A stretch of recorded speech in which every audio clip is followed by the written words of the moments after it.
Marcus Thompson stood in the kitchen of his small apartment in New Orleans, the air thick with the rich aromas of spices and culinary dreams.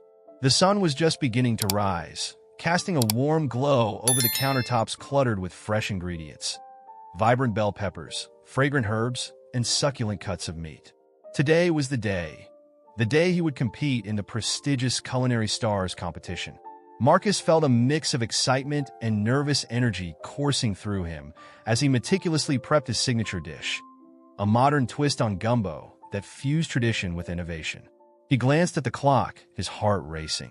"I can't believe it's finally here," he whispered to himself, the anticipation palpable in his voice. The competition represented not just a chance for recognition, but a pivotal moment in his career. A chance to prove that his talent could shine, even in an industry often clouded by bias. As he stirred the pot, the rich, savory broth bubbling away, Marcus couldn't help but reflect on the journey that had brought him to this moment. Growing up in a city known for its culinary heritage, Marcus had always felt a deep connection to food.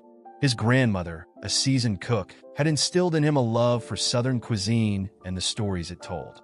"Cooking is like painting," she would say, her hands expertly mixing spices. "You've got to add your own colors to create something beautiful." With a determined smile, Marcus packed his carefully prepared ingredients into a sleek black bag.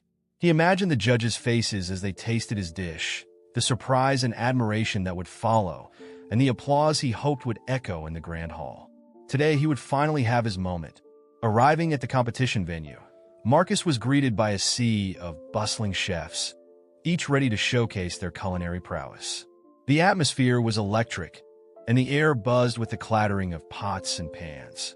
As he took in the sight of the elaborate setup, his heart fluttered with a mix of hope and trepidation. He spotted the judges, three distinguished figures, all white, their expressions inscrutable as they prepared for the event. "Marcus!" a fellow competitor called out, breaking his reverie. It was Jenna, a bubbly chef he had met at a previous event. "Are you ready for this? I heard the judges can be tough." "Ready as I'll ever be," Marcus replied, forcing a smile despite the knot in his stomach. He had heard the whispers about the judges' biases, the way they often overlooked chefs of color. But he refused to let fear dictate his performance. As the competition commenced, Marcus moved through the kitchen with purpose, his hands deftly assembling the ingredients. He could feel the weight of the judges' gaze upon him, their skepticism palpable. Each chop of the knife echoed with doubt. "What can a chef like him bring to the table?" he imagined one of them thinking. He forced himself to focus, blocking out the noise as he plated his dish with care. When the moment finally arrived for the judges to taste his creation, Marcus's heart pounded in his chest. The first judge, a stern-looking woman with sharp features, took a bite, her expression unreadable. "Interesting take on gumbo," she said, her tone flat. "But do you think it's really authentic?" Marcus swallowed hard, the sting of her words cutting deeper than he expected. "I believe every chef puts their own spin on tradition. It's what keeps the cuisine alive," he replied, trying to keep his voice steady. The second judge scoffed. "It seems a bit too ambitious for a competition like this." The dismissive tone sent a wave of frustration through Marcus, but he clenched his fists, reminding himself to stay composed. After what felt like an eternity, the judges moved on, leaving Marcus feeling deflated. As the competition progressed, he sensed the atmosphere shifting. His heart sank as he realized his dish had been overlooked, overshadowed by others who fit the mold of what they deemed a star chef. Finally, when the results were announced, Marcus's name was not called. The weight of disappointment crashed down on him, leaving him feeling hollow. He stepped away from the stage, his dreams slipping through his fingers like grains of salt. As he lingered in the back, he overheard snippets of conversation from the judges, their dismissive comments slicing through his resolve. "It's just another gimmick," one said.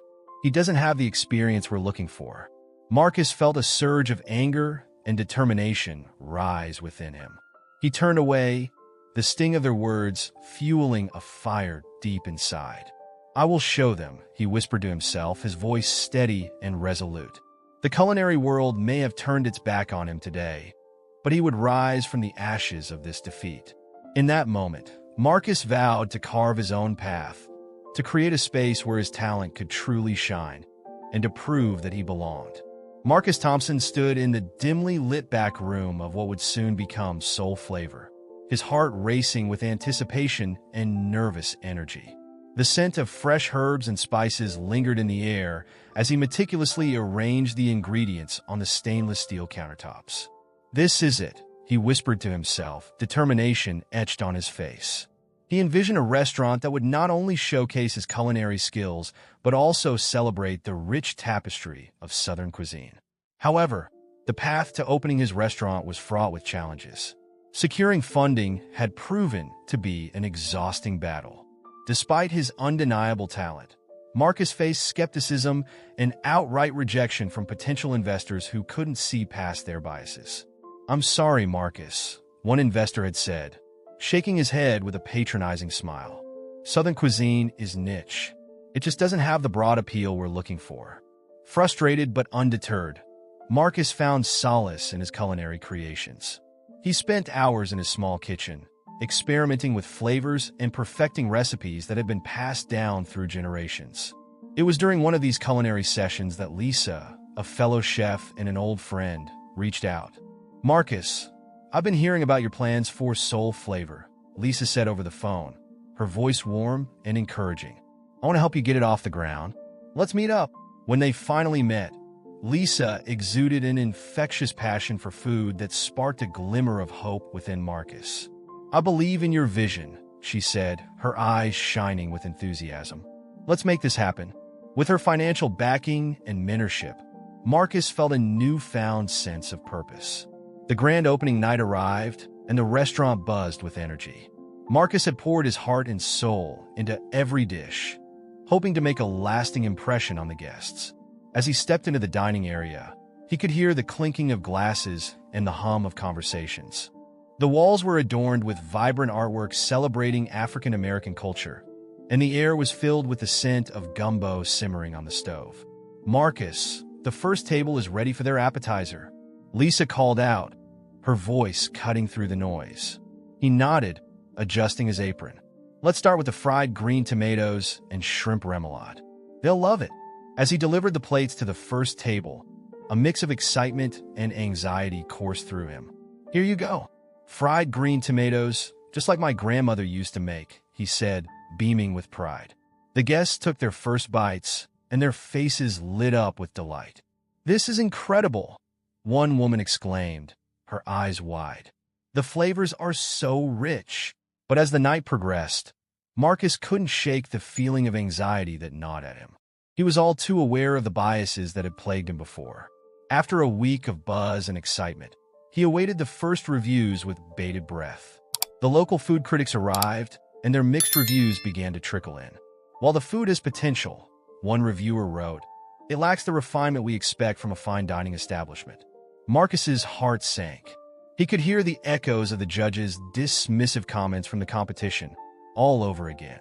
"Marcus, don't let it get to you," Lisa said, noticing his obvious distress.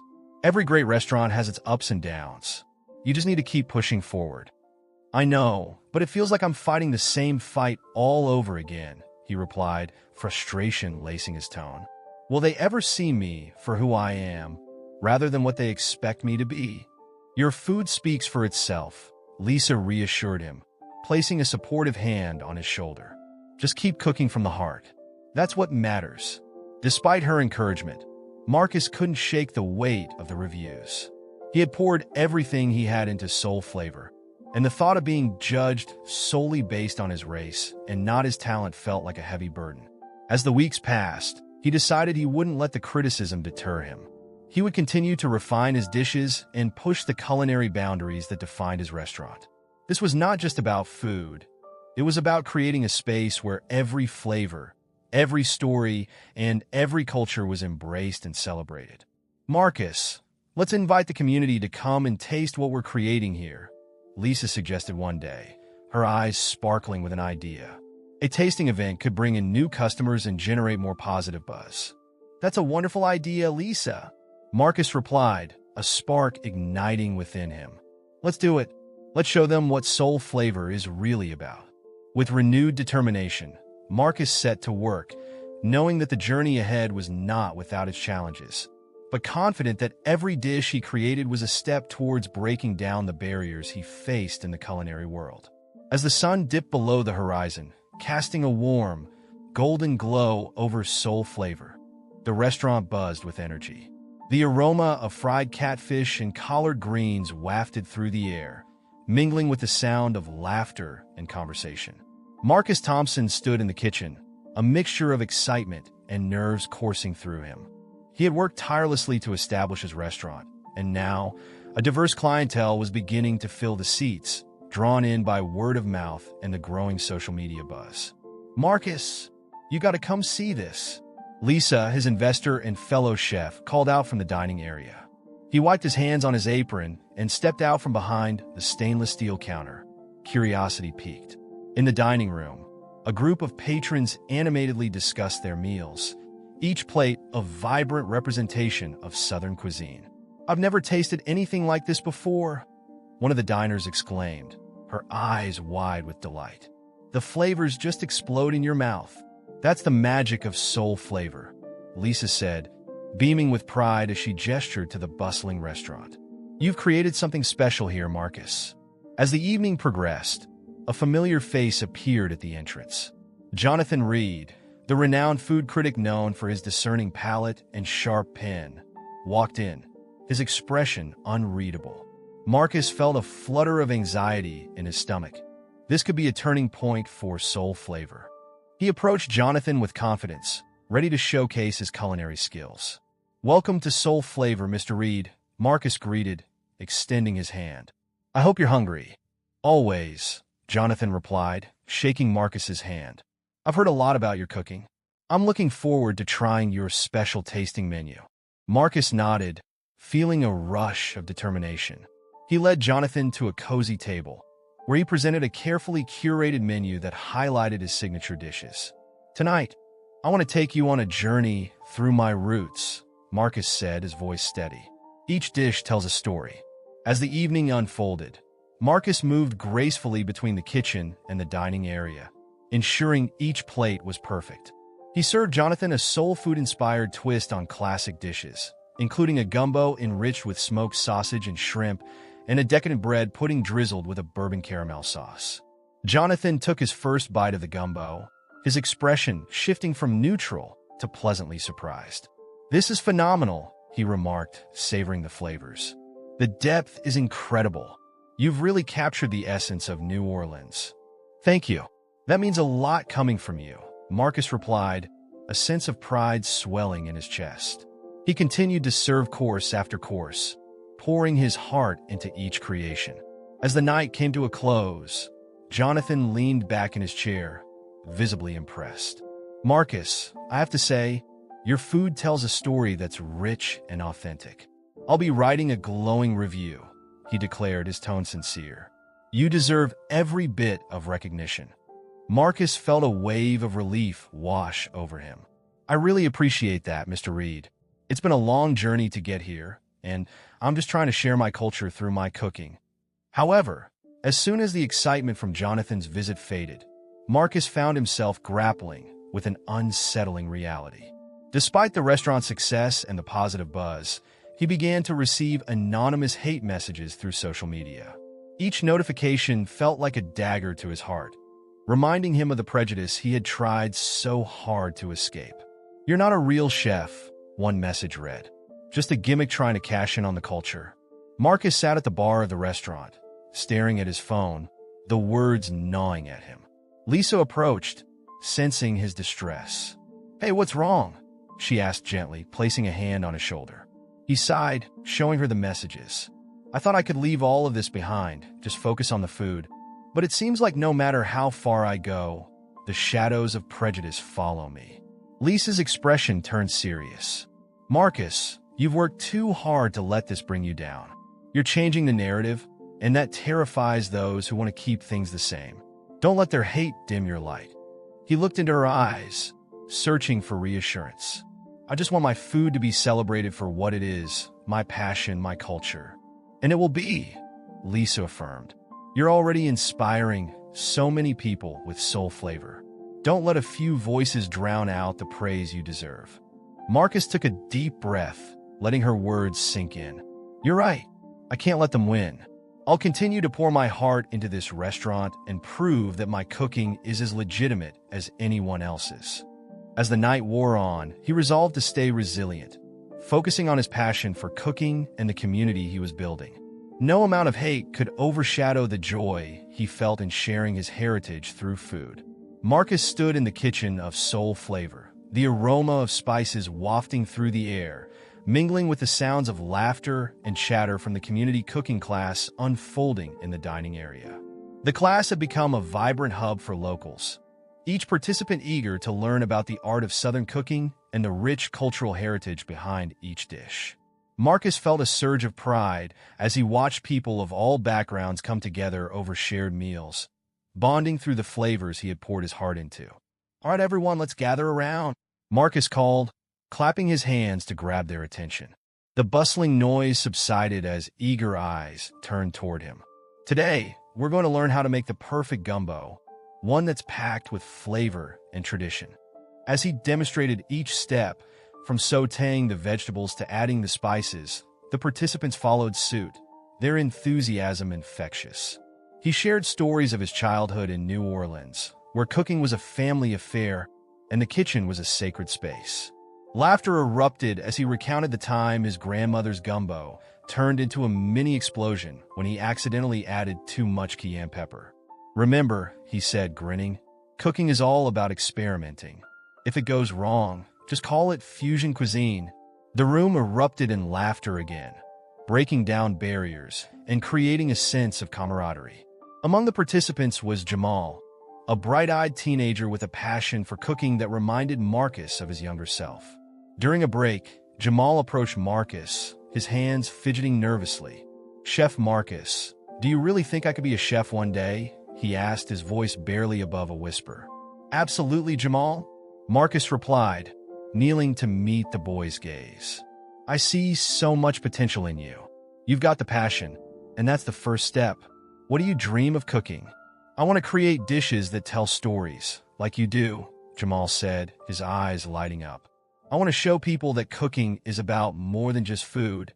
It's about culture and history. Marcus felt a rush of emotion. He saw a reflection of his own dreams in this young chef's aspirations. You're already on the right path, my friend. Just remember to stay true to yourself and never let anyone tell you that you can't achieve your dreams.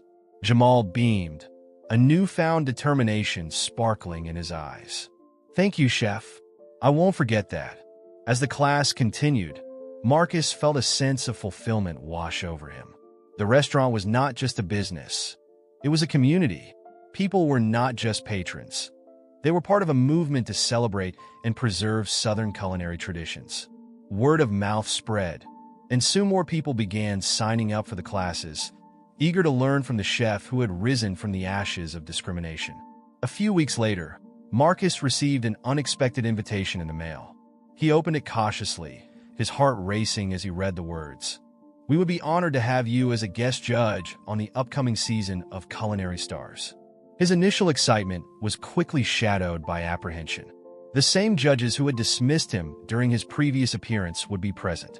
He could already hear their condescending remarks echoing in his mind, the doubts creeping back into his consciousness. But he shook his head, refusing to let fear dictate his actions. I can do this, he muttered to himself, determination setting in. I'll go in there, not just to judge, but to represent everyone who has ever been overlooked or underestimated. That evening, he shared the news with Lisa at the restaurant. As they sat together, her eyes sparkled with excitement. Marcus, this is huge. You're going to show them how far you've come. You're not the same chef they dismissed before. Yeah, but it's hard not to remember how I felt back then, he confessed, running a hand through his hair. What if they're still the same? I think you'll surprise them, Lisa replied, her voice steady. You've built something incredible here at Soul Flavor. You have a voice now, and you need to use it. Her encouragement bolstered his spirits. He found himself thinking of Jamal and all the aspiring chefs who were looking up to him. He had come too far to turn back now. With a deep breath, he resolved to make an impact, not just for himself, but for the future of diverse culinary talent. As the days passed, Marcus prepared for the event, balancing the responsibilities of running his restaurant and mentoring Jamal. He envisioned the moment he would step onto that stage, feeling a mix of nerves and excitement. He was ready to face his past and reclaim his narrative, one dish at a time. As Marcus Thompson stepped into the familiar yet daunting set of culinary stars, a wave of nostalgia washed over him. The bright lights, the bustling crew, and the intense atmosphere brought back memories of his own turbulent experience on the show. He adjusted his chef's jacket, the fabric feeling both reassuring and constricting. The judges' table loomed before him, and his heart raced at the sight of the same faces that had once dismissed him. "Here goes nothing," he muttered under his breath, steeling himself for the confrontation. He walked towards the judges, his posture straight and confident, but inside, he felt a storm brewing. As he took his seat, the air crackled with tension. The head judge, a sharp-tongued woman named Margaret, looked at him with a mixture of surprise and disdain. "Welcome back, Marcus," she said, her voice dripping with condescension. "I hope you've brought us something new to taste beyond your Southern comfort food." Marcus clenched his jaw, but managed a smile. "I'm here to judge the dishes today, not to present my own. Let's see what the contestants have to offer." The first contestant, a young chef named Amelia, stepped forward with a dish that immediately caught Marcus's attention. It was a vibrant plate of shrimp and grits, beautifully plated with a modern twist. As she began to explain her inspiration, Marcus felt a flicker of hope. Her passion echoed his own, and he could see the potential in her culinary voice. "Amelia," Marcus interjected, his tone warm, "your dish is reminiscent of my roots. The way you've elevated traditional flavors is impressive." He noticed Margaret's eyebrow raise in disbelief, but he pressed on. "This could be a turning point for the show. We need to celebrate diverse influences in cooking." Margaret crossed her arms, her expression rigid. "That's all well and good, but will it sell? We need to think about ratings, Marcus. Or we could think about authenticity," Marcus countered, feeling the heat rise in his chest. "Food is about more than just profit. It's about culture and connection." The judging continued, but Marcus's mind was largely consumed by Amelia's dish. He found himself championing her at every opportunity, urging the other judges to appreciate her talent. As the segment progressed, Marcus could sense a shift, albeit a small one. The other judges seemed more engaged, if only slightly, as they tasted her dish. After the filming wrapped, Marcus stepped away from the set, feeling a mix of exhilaration and anxiety. He was proud of his advocacy for Amelia, but would it be enough to change the narrative of the show? Would his voice matter in a space that had so often silenced him? Later that evening, as the episode aired, Marcus settled into his couch, a plate of his own shrimp and grits before him. As he watched, the familiar faces of the judges filled the screen, and he felt a knot tighten in his stomach. When Amelia's dish was presented, he couldn't help but smile, his heart swelling with pride. Social media exploded with reactions, and Marcus found himself scrolling through the comments. "Finally, someone who gets it," one user exclaimed. "Marcus is the voice we need in the culinary world," another chimed in. He was overwhelmed by the praise, but in the back of his mind, the whispers of doubt lingered. While the compliments poured in, so too did reminders of his past. "He's only here because of his restaurant," a critic wrote, echoing the sentiments of the judges who had once dismissed him. "Can he even cook?" Marcus ran a hand through his hair, frustration boiling inside him. The past was a haunting specter that refused to let him go. "Hey, you okay?" Lisa, his investor and friend, asked, walking into his kitchen with a steaming cup of tea. "I'm fine," he replied, though the tremor in his voice betrayed him. "You're amazing out there, Marcus. Don't let them bring you down," she said softly, placing a reassuring hand on his shoulder. "I just can't shake the feeling that they'll never truly see me," Marcus confessed, his voice barely above a whisper. Lisa smiled gently. "But look at the impact you've already made. You're changing the conversation, one dish at a time." Taking a deep breath, Marcus nodded. Perhaps this was just the beginning. Perhaps the culinary world was ready for a change, and he was determined to lead that charge, no matter how daunting the path ahead seemed. A few weeks had passed since Marcus Thompson's triumphant return to Culinary Stars. The buzz around Soul Flavor continued to grow, but it wasn't just the restaurant that was making headlines. One afternoon, as he was marinating chicken for his signature dish, his phone buzzed relentlessly on the countertop. With a towel draped over his shoulder, he reached for it and saw the name of Lisa flashing on the screen. "Hey Marcus, have you seen the latest from Jonathan Reed?" Her voice was tinged with excitement and urgency. "No, what's going on?" He wiped his hands on the towel, his heart racing slightly. Jonathan Reed was the renowned food critic whose recent glowing review had propelled Soul Flavor into the culinary spotlight. He's writing an article about racism in the culinary industry, and he's including the judges from Culinary Stars. "He's using you as a focal point," she said, her voice almost a whisper, as if she were sharing a secret. Marcus felt a jolt of mixed emotions. The judges who had dismissed him now had the potential to face public humiliation, a reckoning he had long awaited. "Is it going to be published soon?" he asked, his curiosity piqued. "Tomorrow morning. It's going viral. People are already sharing the teaser on social media. You need to prepare yourself." As the sun dipped below the horizon, Marcus found it hard to focus on cooking. He couldn't shake off the weight of what was about to unfold. He had always known that his journey was not just about cooking delicious food. It was about dismantling barriers and challenging the status quo. But now, with Jonathan Reed's article poised to expose the ugly truths of bias within the culinary world, the stakes felt higher than ever. The next morning, Marcus awoke to notifications flooding his phone. He hurriedly scrolled through social media, his heart pounding in anticipation. The headline of Jonathan's article screamed at him: "The Hidden Ingredients of Racism in Culinary Arts." It detailed not only Marcus's experiences, but also the systemic discrimination faced by many chefs of color in the industry. The judges were named, and their dismissive comments were laid bare for the public to see. By noon, the article had gone viral. Comments poured in, most supportive, but some filled with vitriol from those who couldn't accept the truth. Marcus felt a mix of vindication and anxiety. The world was finally seeing the prejudice he had endured, but he was now thrust into a spotlight that felt both exhilarating and overwhelming. Later that day, as he prepared for dinner service, the restaurant buzzed with energy. People were flocking to Soul Flavor, not just for the food, but to show solidarity with Marcus. Lisa stood by the entrance, greeting customers with a wide smile. "You're a sensation, Marcus!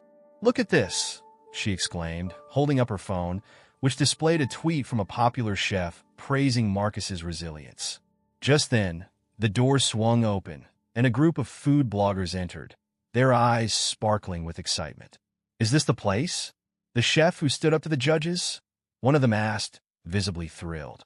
"That's me," Marcus replied, trying to maintain his composure while the weight of their admiration settled on him. "Can we get a table? We want to taste your famous gumbo," another said, and the group erupted in laughter. As the night wore on, Marcus found himself reflecting on the journey that had led him here. He recalled the countless hours spent honing his craft, the rejection, and the pain of being overlooked. Now, it was not just about his success. It was about the change he could inspire in the industry. The next day, the fallout from the article became even more pronounced. The judges from Culinary Stars were publicly criticized, their careers teetering on the brink as high-profile chefs called for accountability. Marcus watched the news unfold, a sense of satisfaction washing over him. The oppressive weight of bias was being challenged, and for the first time, the culinary world was beginning to shift. Weeks later, Marcus received an unexpected invitation from a prestigious event planner. They wanted him to cater a major charity gala, a significant opportunity that could further solidify his reputation. He felt a surge of pride and joy, knowing that he was no longer just a contestant overlooked in a competition, but a chef whose voice was being heard. As he prepared for the event, Marcus stood in the kitchen of Soul Flavor, surrounded by the familiar scents of spices and simmering broth. Jamal, the young aspiring chef he had taken under his wing, worked diligently beside him, chopping vegetables with determination. "We're going to make them proud, right?" Jamal asked, looking up at Marcus with bright eyes. "Absolutely," Marcus replied with a smile, feeling a sense of purpose wash over him. Together, they would not only create extraordinary dishes, but also inspire the next generation of chefs to break barriers and embrace their culinary heritage. In that moment, surrounded by the warmth of the kitchen and the spirit of community, Marcus knew that the real flavor of success lay in the change he was helping to create.